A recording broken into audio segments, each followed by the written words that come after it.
You'll always be my day one. Day zero when I was no one. Halo semuanya, apa kabar nih? Semoga semua yang nonton video aku kali ini dalam keadaan baik ya. Sebelumnya, aku Nurhanisa Fadio, or kalian bisa panggil aku Isa. Sekarang aku itu mahasiswi program studi Komunikasi Digital dan Media Sekolah Vokasi IPB University. By the way, NIM aku J04012311143. Nah, sebelum mulai ke isi videonya, aku mau disclaimer dulu ya. Latar belakang aku itu dari keluarga kecil yang berisikan 3 orang, ayah, bunda, dan aku. Sekarang kebetulan aku punya pasangan yang aku udah kenal dari semasa SMA. Kenapa ya terus aku ribet-ribet jelasin itu semua?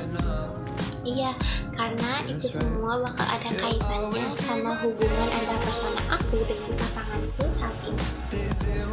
Jadi, apa itu komunikasi antar persona? Nah, komunikasi antar persona adalah aktivitas komunikasi antara orang-orang yang bertatap muka dan memungkinkan pelakunya menangkap langsung reaksi dari mitra komunikasinya, baik verbal maupun non-verbal. Anyway, kalian pernah nggak sih ngerasa kayak hidup kalian tuh lagi susah banget? Susah dalam keadaan mental yang rasanya berujung mengganggu kalian secara fisik. Istilahnya, kalian lagi berada di titik terendah lah. Nah, akhir-akhir ini aku dalam keadaan itu. Sebelum berhubungan sama pasanganku, aku memang udah banyak melalui berbagai macam masalah. Sekarang pun demikian. Belum ya, namanya juga hidup.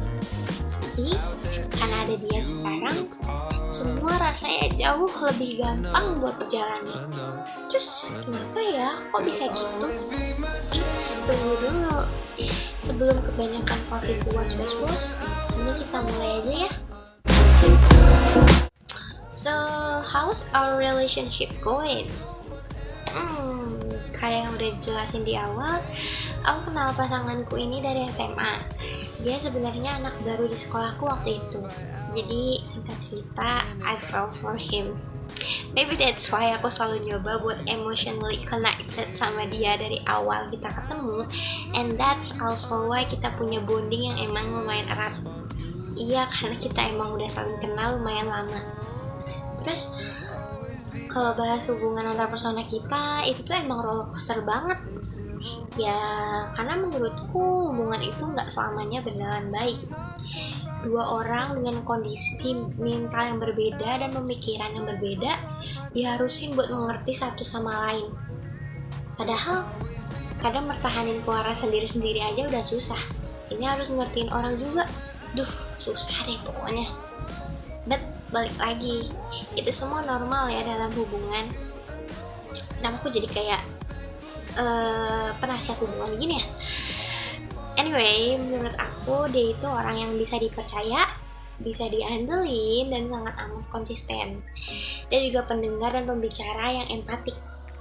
Mungkin kalau aku sendiri, aku ini orangnya yang hangat dan sangat bersahabat.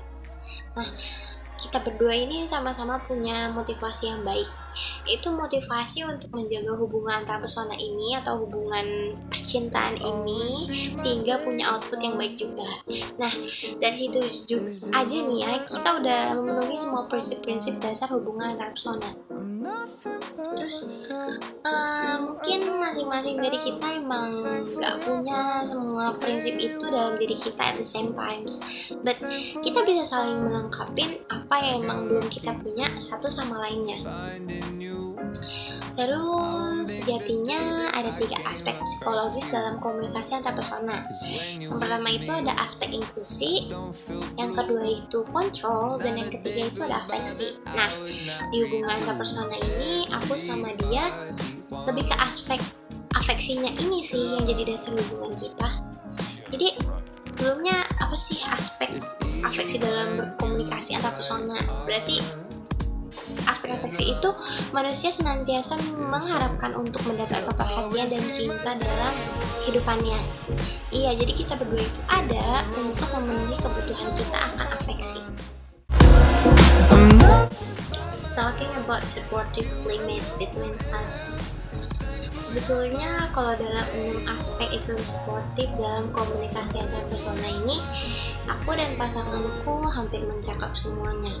Sebenarnya lebih ke kita berusaha buat bangun semua iklim suportif itu. Mulai dari iklim deskripsi, kita berdua tuh beneran udah gak segan buat menyampaikan apapun yang ada dalam pikiran kita, isi hati kita satu sama lainnya, karena kita tuh udah tahu kayak kita tuh nggak bakal dijudge, kita tuh nggak takut buat dijudge. Nah terus kalau untuk orientasi masalah ini emang namanya dalam hubungan ya, berarti kita itu udah nggak sendiri lagi.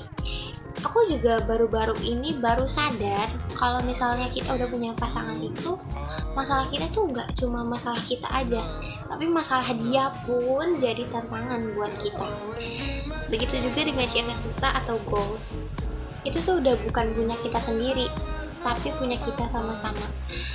Mungkin dalam penyelesaiannya kita banyak berbeda pendapat, tapi dalam tujuan kita itu bakal tetap satu, sama-sama berhasil ke hasil yang terbaik. Terus kalau untuk spontanitas, namanya juga hubungan sedekat ini pasti udah nggak ada tuh ya jaim-jaim di depan pasangan. Kalau kita sih udah hampir semua sifat kita tunjukin ke satu sama lainnya. Buruk baiknya udah kelihatan hampir sepenuhnya. Kalau bisa dibilang sih semua cinta, semua bencinya itu udah habis sama satu sama lain deh pokoknya. Habis itu ada empati. Kalau ini sih gak usah ditanya lagi ya. Aku sendiri selalu berusaha buat nanggepin masalah dari berbagai perspektif. Karena menurut aku juga ini tuh kenapa kita berdua bisa ngejalanin hubungan selegowo ini. Karena ya dibalik semua yang kita lakuin pasti ada alasannya kalau kita emang mau ngerti. Dibalik apapun yang pasangan kita lakuin itu pasti ada alasannya kalau kita mau coba untuk ngerti. Ada orang yang bilang kalau dalam hubungan itu selalu libatin perasaan, jangan libatin logika. Itu sih yang aku pegang, itu yang jadi prinsip aku dalam hubungan. Nah, yang terakhir itu ada persamaan dan profesionalisme. Kenapa susah banget ya bedanya? Aku sama pasangan aku itu tuh sering banget cekcok, even masalah kecil, sekecil cemburu sama karakter fiksi, bayangin. But kita selalu berhasil buat nyelesain konflik-konflik itu dengan baik. Emang sih kadang ya kita suka saling ngotot, nggak mau kalah, apalagi kalau kita sama-sama emosi. Terus kita tuh sama-sama firstborn, sama-sama anak satu-satunya. Nah dari situ juga kita selalu ngeliat ke dalam diri kita sendiri, dimana kita yang salah, is it really just him or is it also me in the world. Kayak prinsip kita tuh maafin deh kalau memang salah, dan minta maaf kalau emang kita bersalah. Ya itu sih apa yang udah bikin kita bertahan selama ini. Sebetulnya ngejalaninnya itu nggak sesakal itu teman-teman, kayak karena ya kita ngejalanin aja, just let it flow. Oke, halo teman-teman, ini udah bersama dengan pasangan aku. Jadi dia mau memperkenalkan diri sekarang. Halo semuanya, perkenalkan nama aku Al, aku dari Fakultas Hukum Universitas Pembangunan Nasional Veteran Jakarta, dan sekarang di semester 2. Sama, pokoknya karena kita ketemu dari SMA teman-teman. Nah, jadi sekarang kita tuh mau bahas mengenai apa aja daya tarik kita masing-masing yang bikin hubungan kita itu baik sampai sekarang, dan tentang bagaimana konflik yang udah kita jalanin sampai akhirnya tuh kayak terselesaikan gitu. Mulai dari daya tariknya dulu deh. Menurut kamu apa daya tarik dari aku yang bikin kayak hubungan kita tuh masih baik-baik aja sampai sekarang? Kalau menurut aku daya tarik yang kamu punya itu mungkin kamu orangnya ceria, terus kan seimbang juga ya. Kamu kan lebih banyak berbicara, sedangkan aku mungkin lebih cenderung pendengar, jadi kita seimbang gitu. Terus yang ketiga, kamu itu ya orangnya dapat dipercaya, tulus, dan juga pokoknya kita sefrekuensi aja sih. Oke. Kalau kamu, menurut aku orangnya itu sabar. Kamu kan tahu ya aku orang emosian, gampang naik darah. Sebenarnya dia juga lebih gampang naik darah sih, cuma kayak ya dia sabar aja menghadapi aku yang sangat amat mudah ngambek, mudah marah-marah, nggak bisa dibilang enggak sedikit. Tapi dia tuh orangnya sabar teman-teman. Dia juga orangnya apa ya, dia juga orangnya selalu jujur. Kalau misalnya lagi ada masalah tuh dia tuh selalu mau minta maaf kalau misalnya dia emang salah, dan dia tuh gak mau ngotot ke aku kayak gitu. Makanya sampai sekarang kita tuh masih berhubungan baik tuh. Terus kalau misalnya untuk konfliknya terakhir kita berantem karena apa? Mungkin karena aku sendiri, karena mungkin belakangan ini sedang sibuk dan kadang jarang ngabarin Nisa ini, jadi ya sedikit ada pertikaian. Jadi itu bisa diselesaikan dengan baik-baik karena kita berdua paham masing-masing alasannya kenapa. Mungkin yang pertama kan karena aku sibuk, jadi si Nisa juga paham.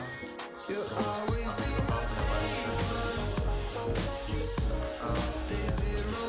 Artinya kan dia orang yang considerate banget, temen-temen, dia sabar banget. Aku tuh nggak bisa kalau nggak dikabarin, temenin aja. Karena aku bakal gila dia tuh marah sama aku, tapi dia tuh selalu jelasin kalau misalnya aku lagi kesal sama dia tuh selalu jelasin kayak aku sebenarnya kayak gini alasannya, nggak pernah kayak langsung tiba-tiba kabur. Terus dia tuh selalu minta maaf, dan dia juga kemarin udah minta maaf karena itu ya kayak nggak sengaja nggak ngebales chat gitu. Padahal mah ya nggak apa-apa, harus kita saling ngerti ya. Nah, itu kayak aku bilang sebelumnya, kalau dalam hubungan itu tuh kita harus saling ngerti, minta maaf kalau misalnya emang salah, dan maafin kalau misalnya pasangan kita emang salah gitu, teman-teman. Nah, kalau menurut kamu sendiri, manfaat dari konflik itu apa? Kayak setelah itu tuh kita jadi kayak gimana? Mungkin bisa dibilang karena kita belajar dari kesalahan masa lalu, jadi kita bisa berubah diri kita menjadi personalitas yang lebih baik. Dan kedua, mungkin kita jadi mungkin lebih dapat mempererat hubungan kita, karena kan dengan bertengkar itu sebenarnya hal yang wajar dalam hubungan. Jadi sebenarnya bertengkar itu salah satu momen yang dimana salah satu momen yang dapat meningkatkan dan lebih memperkenalkan saling memperkenalkan Personality masing-masing gitu. ya, Ya, kayak gitu, teman-teman. Jadi kayak nggak apa-apa berantem, nggak apa-apa kayak cekcok sedikit, itu wajar ya. Jangan berantem dikit terus kayak udah aku mau sama kamu, kita itu nggak boleh ya, teman-teman. Oke, sekian dari aku dan pasanganku, sekian dari kita berdua. Semoga apa yang sudah disampaikan menjadi manfaat untuk kita semua. Kurang lebihnya mohon maaf. Assalamualaikum warahmatullahi wabarakatuh. Bye semuanya. Atau gimana kalau kita nanti ketemu beneran? ya, Oke, dadah. ya.